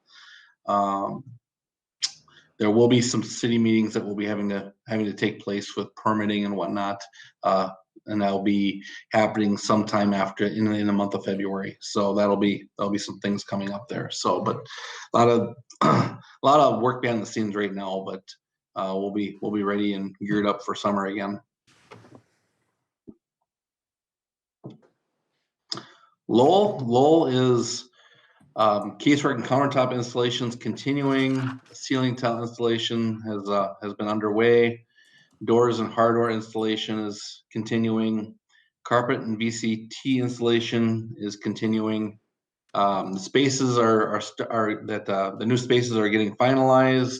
We're getting to a point where we need to connect into the existing school with a lot of these spaces. So we're taking them as far as we can go, and then we'll have to break into the other side to complete some of these spaces, but definitely has a great feel. What you can walk through now today to see, and it's looking very, very good. So I don't know if anybody has any questions on Lowell.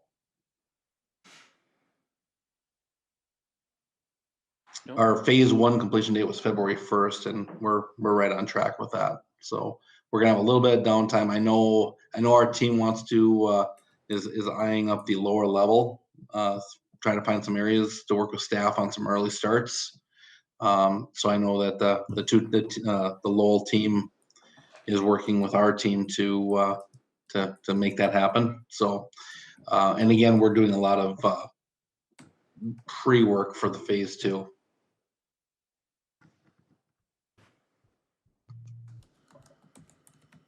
Riverside, we're again waiting for the summer work to start.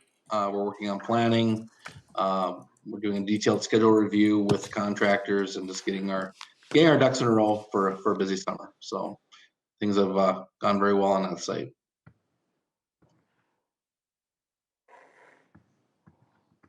Any questions? Anyone? Any comments? Everything looks like it's right on schedule. So, thank you. We're working very hard to stay on schedule. Thanks for your report. Okay, next, thanks everybody. Yep, thanks, Damian. Thanks. Next, we're going to move on to an action item. The first one is the approval of the proposals for card access system upgrades and camera upgrades for the Warrior Early Learning Center as presented. And it looks like Marcy is going to report. The new Reed. Reed wanted to apologize for not being present tonight. He did have a prior commitment, but in front of you is 2 proposals. One's for the security cameras and one's for card access control at the Warrior Early Learning Center. Each proposal is broken down by materials and labor. And as he mentioned in the previous projects, these proposals are generated by the Cooperative Purchasing Connection, which is similar to the Sourcewell contract, so we don't have to worry about the bid law there. The proposals came in just about right on our budget, which is slightly higher than the overall combined budget for these system upgrades. The budget was $55,000 for the card access, and the proposal is $54,052. And the security cameras, the budget was $45,000, and the proposal is $51,512.50. And the funding for this comes out of the project technology budget. These systems are extensions to the district-wide card access and security systems, which are already installed at Forest View, Nisswa, Baxter, Harrison, and BHS. And if there's any questions, he said, general questions, you can email him directly, and he'd be able to respond if needed. And Marcy, this is the same company that did the other? Exactly. Ones? Yep. Okay. Yep. Any questions for Marcy? I'll move to approve the card access and camera upgrades as presented. I'll second. Okay, we have a motion by Director Hagelin, second by Director Blacklance to approve the proposals for the card access and upgrades with the cameras. Any further discussion? Hearing none, all those in favor say aye. Aye. Aye. Pose like sign. Motion passes unanimously. Thanks, Marcy. Next, we have the approval of the first reading of MSBA policy, updated number 213 as presented. Superintendent Larson. This one's a real simple one. As you noticed this year, when we were looking at having our appointment to the standing teams, we split the finance and insurance because it didn't seem like the legislative one really is something that I ended up handling. But there's a lot with finance and there's a lot with insurance. And so we split the 2 of them up, and we need to update the policy in order to reflect that. So my recommendation is approval for the first reading tonight, and then we would finalize the approval at the next board meeting. And that's all the change that there is to that policy. Okay. Is there a motion? As I should say that, as you know, we have a big meeting with insurance this week, and I know Kevin and Ruth are both on that committee, and insurance is just a really big item here within our negotiating and within our budget parameters, and so we really felt that it was important to have to break that apart. So, thank you. I move to approve the first reading of MSBA policy updated number 1213 as presented. I'll second. Okay, we have a motion by Director Blacklant, seconded by Director Sjogren for the approval of the first reading of the update of MSBA Policy 213. Is there any further discussion? Hearing none, all those in favor say aye. Aye. Opposed, like sign. Motion passes unanimously. Next, we have the approval of the supplemental COVID-19 leave memorandum of understanding as presented. Thank you. Good evening. I am here to talk about supplemental COVID leave, which was kind of inspired after the expiration of emergency sick leave under the Families First Coronavirus Response Act that ended December 31st. There was some talk of extension going to happen due to things going on, COVID being at the peak. However, they did not extend that deadline. Therefore, we wanted to look into ways we could still, provide some protection to our staff while we're awaiting the vaccine, but also being very cognizant over our budget, as the expense under the emergency sick leave is not covered under any of the CARES money or any of the additional funding that we had been provided to help us manage through this pandemic. So we took a look at some ways that we could still implement some portions of the previously existing emergency sick leave while creating some additional parameters to kind of protect the district in regard to the budgetary implications due to that. We looked at the expense that we had to absorb in providing the emergency sick leave in 2020, and then also doing comparison of that and to last year and the amount of sick leave that was used. As you know, a lot of the symptoms in relation to COVID-19 also parallel with other, illnesses that just typically go around in the fall and winter season. So we thought it would be interesting to see what the overall impact was. What we found was there still was an additional expense over the 2019-20 in the same time period of about $78,431. So it is quite a significant number when we look at budget. So we have to think about that as we look to potentially offer some additional leave options for our staff moving forward. The MOU that's being presented has not been formally presented to any of the bargaining units at this point because there is a budget implication. We wanted to ensure that we had board support prior to really talking extensively, I guess, to our bargaining units, because we wanted to be sure that we were able to provide some sort of COVID leave. So we've titled it supplemental COVID leave, so to try to break away from the emergency sick leave language, because as you likely know, there is very specific language tied to that term. And if you are going to extend emergency sick leave, you need to extend it in its entirety. So across the state, there are districts that have extended it completely. Some are not planning to extend any form of supplemental leave, and some are kind of trying to do a middle ground, which is what we're hoping to move forward with. So the parameters that I speak of really tie it back to the workplace. So if you are needing to quarantine due to a classroom being quarantined, or you were exposed to a positive case while at work, we want to be sure that we're protecting those employees because it was a direct result of their work that caused them to have to be quarantined and or be tested. And they may become symptomatic or positive for COVID due to the workplace. That is sometimes tough to link, but so we tried to clarify those bullet points where we felt like this supplemental leave could apply.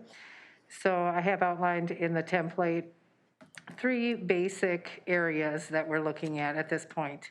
So an employee being identified as coming into close contact during work hours with a student, other employee, or other individual who has tested positive for COVID-19 or otherwise has been diagnosed due to that exposure and is unable to work remotely. So in all of these situations, if there's a remote work option and they're well enough to do so, we will have our employees do that prior to accessing these leaves. The second bullet is, okay, that is the second bullet, so I kind of blended those first two, I apologize. The third is if there's a member of employee's household that is enrolled as a student of ISD 1A1 has been identified as a close contact at the district.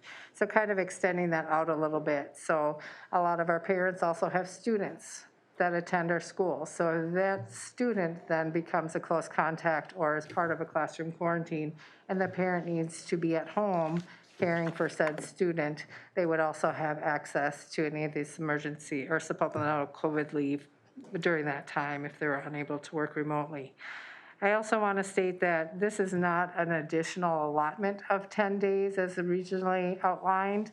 It is any carryover. So those that have already used their 10 days of emergency sick leave under the old provisions will not have access to another 10 days. Rather, it is for those individuals who had not used that balance and come into a situation where they find themselves needing some additional assistance. Maybe just for clarity on Sure. 1A, it's only if the employee comes in contact while at work, right? Not Correct. they come in contact with someone over the weekend, non-work related, it doesn't qualify, they don't qualify. That's correct. Yep. Thank you. The 78,000 that it cost additional leave expense this fall, was that covered by our additional funding from the No. vets? No. No, it does not qualify under that additional funding, so that I know has you to- said that it doesn't know, but I thought maybe when No, they. it didn't. So we paid. So the original cost that we spent for the emergency sick leave was $156,171. Okay. With the $78,000 figure comes from when we're comparing other sick, so we could kind of see if some people who were just sick, they had a cold, they had a fever, strep throat, whatever it might be, where they didn't use regular sick leave where they would have last year, and instead were using emergency sick leave. So that kind of brought that figure down a bit. Okay.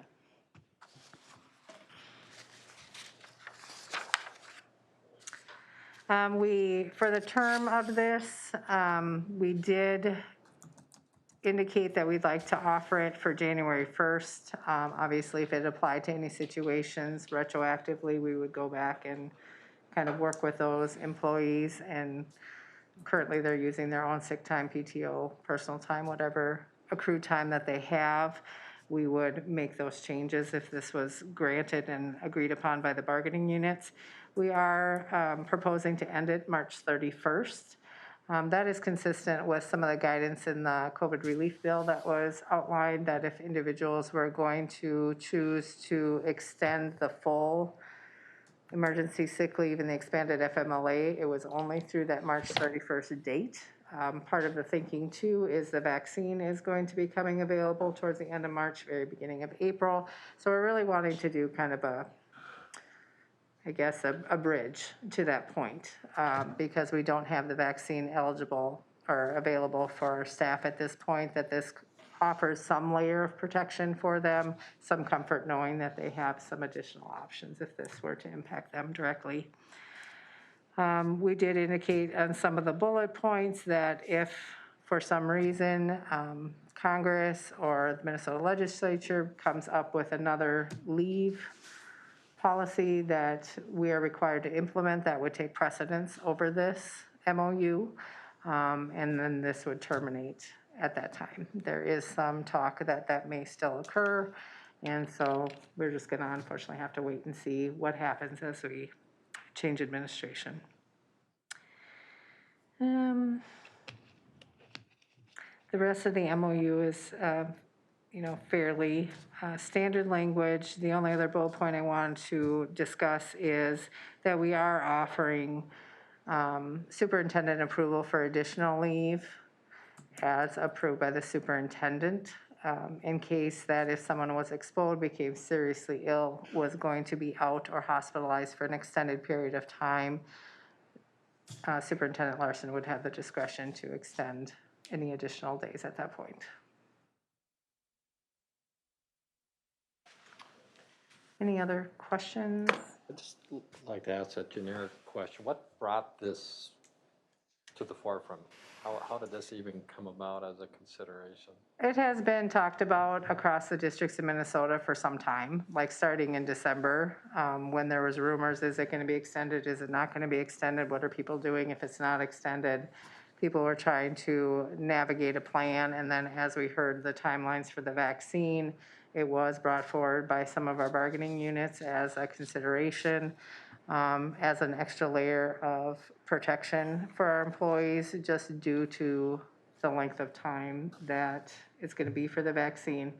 And it also began, I guess, becoming more important to some individuals as students are coming back, because there's going to be additional exposure happening in the buildings as per, in relation to distance learning, where currently we don't have as many students in the buildings. Their exposure risk tends to be lower. But as we're bringing kids in person in the elementaries, it was brought forward as a request.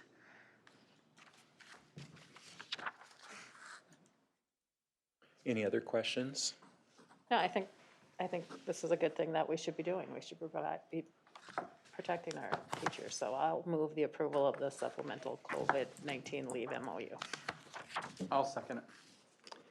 Motion made by Director Nelson, seconded by Director Blacklance for the approval of the supplemental COVID-19 leave MOU as presented. Is there any other further discussion? Director Nystrom, I just want to make a comment that I'm not, though I'll vote in favor of approving this, I'm not overall in favor of extending or creating this 60-day or whatever this is, additional. I think there's just too many red flags in here and concerns that I would have with something like this. But, I understand our staff and the needs, but it seems like we're really focused in on and not taking into consideration the bigger, other areas of operation and businesses as well. But staff have to be around students if we're going to be successful. But I'm just a little concerned about putting together such a short-lived MOU that typically I would think would take more vetting, and I see I have some concerns in here. I don't know, Superintendent Larson, it feels like we could be putting you under some undue pressures by granting final decisions for extended COVID pay. You do it once, you're going to be setting precedents, and I am concerned about that. We do have situations like that throughout our policies, though, and with healthcare as well, that there are extenuating circumstances, and it's not something that you do very lightly, but there are times where that authority is really nice to be able to help. The other thing is that, we could just stop this and say December 31st, is it. Or there's others that are just extending it, till the end of the school year or whatever. But we really feel that this is a modified plan, a memorandum of understanding that tells our staff that we get it. They're coming back to school under some parameters that they are really uncomfortable with, many of our staff. And so we just want them to know that we're going to try to accommodate them and work with this. It's short term till the vaccine comes out, but we feel that it's kind of a nice happy medium to show that we really do care and we get it. And I do want to comment that we did have it vetted by our legal counsel, who has also worked with other districts across the state that are proposing similar things. So just wanted to let you know that as well. And I received other MOUs from other districts, and working with what I wrote up here. So we did get our eyes on some other agreements that have been made. I have to say, I also share some of those concerns that Director Hagelin has. I don't like MOUs because they almost become legal documents, and then people say, well, it says that there, you know, you're legally bound. And I think it's unfortunate that we have to do an MOU. You know, why can't we just have a policy to allow this under the extraordinary circumstance that we're in? And I think, you know, to respond to that, I guess, is, you know, the memorandum of understanding is really kind of making a change or granting additional leave under the contract. So that's why it has to be an MOU. There was some talk about resolutions, which would be across the board. However, there's very limiting factors if you do it that way, that all areas of emergency sick leave under the Families First Coronavirus Response Act, as well as the expanded FMLA portions, would also have to be extended if we were to do a resolution. If it were, you know, if they were to have extended the provisions through that act at a federal level, we would not have to do this MOU because it is going to be mandated by the government for us to provide this. So that's kind of why we went this route, I guess, with an MOU, and it does have a clear start and end. It does not mean that anything is going to be in the contract moving forward because this wouldn't apply necessarily. I mean, hopefully, you know, we'll be in a different situation when we negotiate the next contract. That's one of the reasons I'm comfortable with it, is because it does have an end date. I think this makes a lot of sense for student-facing, student-present. So I just think it's the safety features or measures that Heidi outlined. I'm glad. I mean, it gives us a lot of motivation to really hold ourselves and our staff to the utmost of safety. I get a little more concerned when there are some people who maybe aren't student-facing. I just think there should be less incident of that. You know, as adults, we should really be extra careful about social distancing. I've heard some things about the combination of masks and face shield, and that I'm not positive that I'm accurate about that, but when those two are present, it maybe negates the need for quarantine. I just want us to look into some of those things. I have not heard that. I'm not sure if Angie Hamilton is still on the line or not, but that's And I certainly realize with something we students, can we look wouldn't at have it. students have shields on, but I'm just wondering, you know, when we're having meetings like this, I just think we have to be extra cautious as Absolutely. staff who are all adults in the room about being safe. Absolutely. You know, and part of my motivation in trying to find some middle ground here was also to protect those workers who aren't able to work remotely. So we have cooks, custodians. If they were exposed at work and let's say they didn't have any sick leave or personal leave available to them due to whatever circumstance they're in, they're going to go into an unpaid status. Also, you know, and that concerns me. You know, I would feel very bad for an employee that we had to put on a 14-day quarantine, and I'm sorry, you're not going to get paid, and now all of a sudden your district contribution to your benefits is no longer going to exist because you've reached day 6. That's where I feel like kind of linking it to the workplace makes a little bit more sense, because if we're quarantining a classroom or a kitchen or whatever that might be, we're telling you you can't go to work. And so if we're telling you you can't go to work, and you don't have any accrued leave, then we're telling you you can't go to work and we're not going to pay you for it. And it's not, any of it is under your control.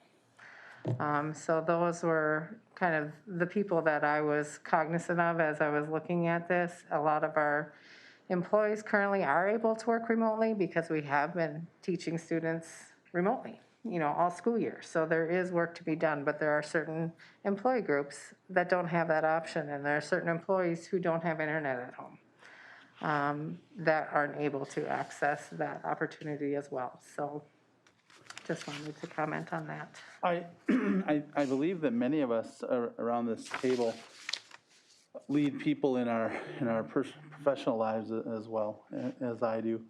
And I've been able to see, unfortunately, that legitimate fear of asking staff to come back into the workplace.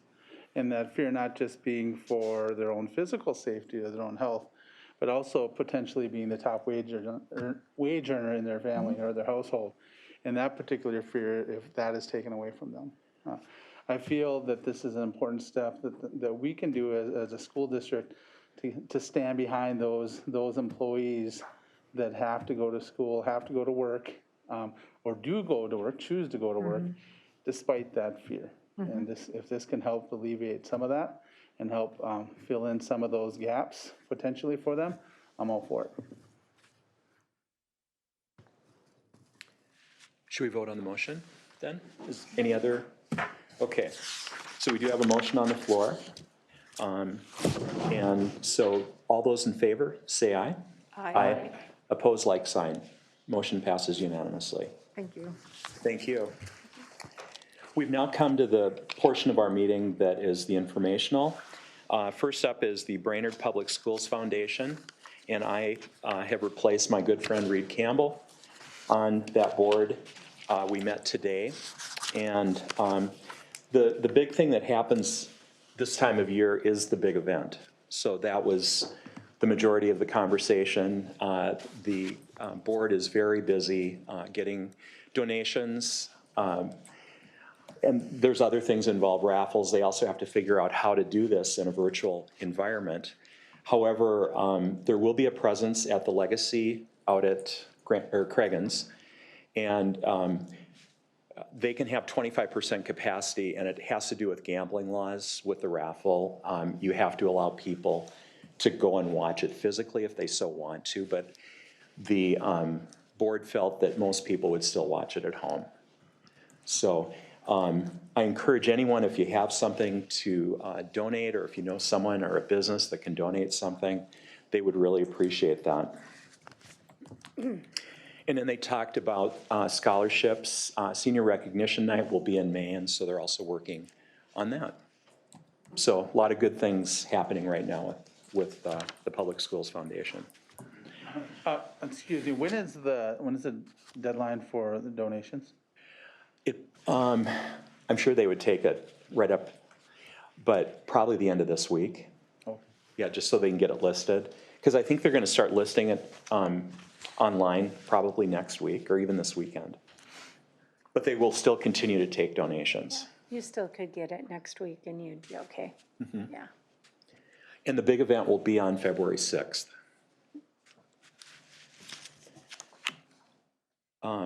Next would be Business Services Report.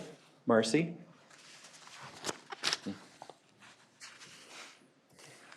Good evening again. In your board packets is the enrollment report as of January 4th. When we look at it compared to budget, we are down 214. I will be presenting a revised budget at the next board meeting, so you'll see that actually get closer to what, some of these actual numbers are. From the beginning of the year, we're down 76. Last year, we were down 43 at this time, same time of year. Is there any questions on the enrollment report? We had a good week. Yeah, so we get a weekly update, and this week we were up 18 compared to this report. So hopefully at the next report to the board, I will have more positive news. And it seems like the numbers at the upper levels are really positive. I mean, they're really close, and some are even more than what you had budgeted for. Right.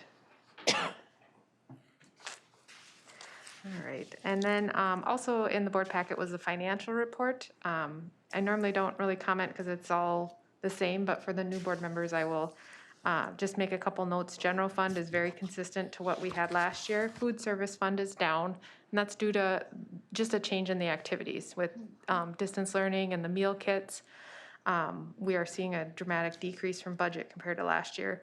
And then same in the community service fund, we're down 10.5% from last year just because we're not running the same activities as we had in the previous year. Building construction fund, we're a little bit ahead of schedule. We did have a lot of construction this summer. And the debt service fund is just a little bit higher because the principal was a little bit more than the interest, and that'll catch up in our February payment. Post-employment benefits, we're tracking a little bit higher than last year. We'll review that with the budget revision. And then the post-employment debt service fund is down about 3%. We did refund those bonds, so it's a little bit less than it was in the previous year. The CRF funds, as you all know, that had a deadline of December 30th. We did spend all of those funds. I will be reporting a detail of what we spent it all on to you guys in a future meeting. And I wanted to give you an update on the total meal kits that were given out last week. 21,896 meals went out. So kudos to food service again. And then just a quick update, we did give you guys an update that the compensatory dollars, that's based on our free and reduced applications, were way down, but thank you to all the staff. We did get up to 36.76% on compensatory, and so now we're down about 480,000 from this year rather than the 1.8 million. So we still are seeing a decrease, but it's better than what it was. What was it last year? 40%. Yeah, 40%. Exactly, okay.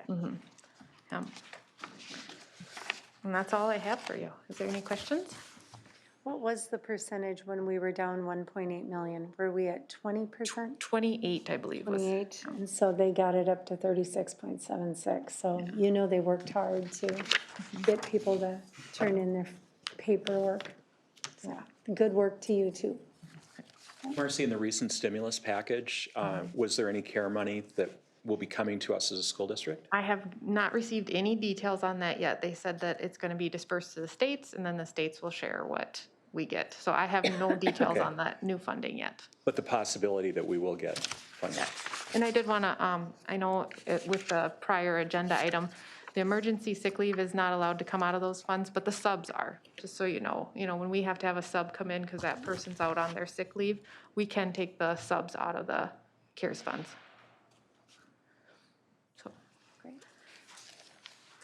And so Marcy's plan is that she'll have a revised budget at the next board meeting. And now that we know what our audit number ended up in December, and this revised budget, we'll be able to better plan. But we're still really hopeful. We're hopeful that the legislature will understand the needs that school districts have this year. And we're not alone, so we're going to be cautiously optimistic.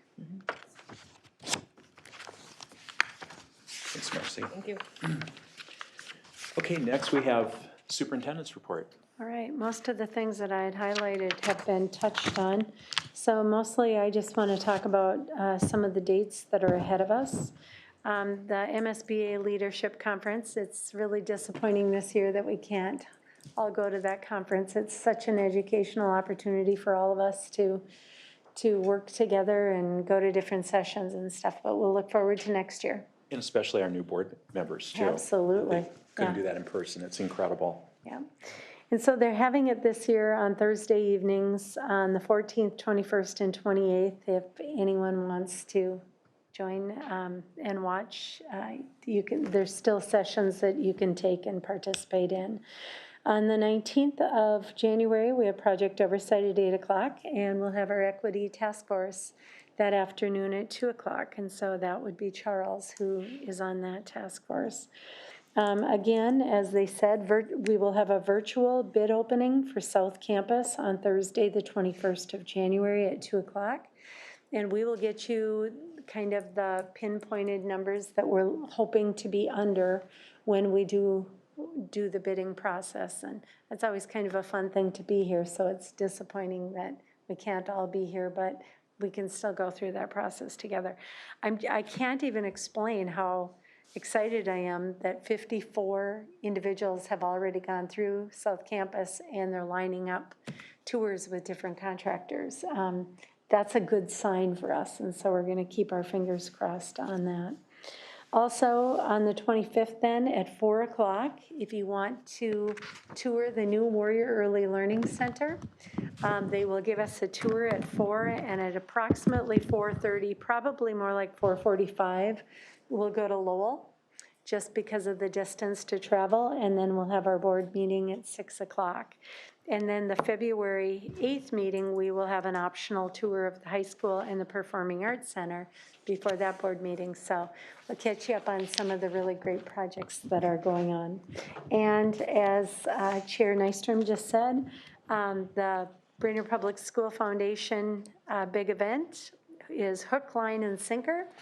And it's on Saturday, February 6th. And please watch online because you can register for box meal or tickets to go get meals. And it's going to be kind of a fun thing virtually. They've done a lot of work on it. So that's all I have tonight. Okay, Thank you. One question. Since we'll be touring schools, Yep.